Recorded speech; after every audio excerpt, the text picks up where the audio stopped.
બાપનો હળ કેડે હાથ દઈને ચડો બાંધ્યો અરે કેડે હાથ દઈને ચડો ફૂટ્યો પાપનો ઘડો બાંધ્યો પુણ્યનો પડો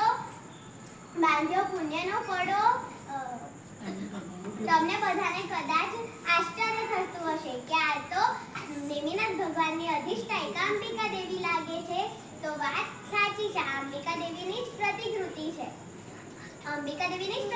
છે. તો હજારો વર્ષ પહેલા એક હિંગુલ નામનો રાક્ષસ શત્રુંજયના યાત્રિકોને મારી નાખતો હતો. તેથી શત્રુંજયની યાત્રા બંધ થઈ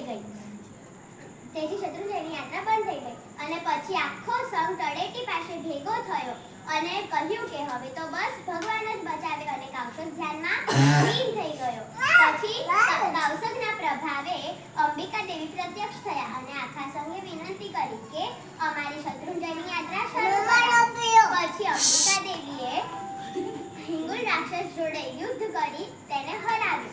શત્રુંજયના પ્રભાવે રાક્ષસને પશ્ચાતાપ થયો અને તેને કહ્યું કે તેને અંબિકા દેવી અને સંઘની માફી માંગી અને કહ્યું કે મને શત્રુંજયના યાત્રિકોની સહાય કરો અને તમારી પ્રતિકૃતિ અહીં સ્થાપિત કરો. દેવીએ હા પાડી. ત્યારથી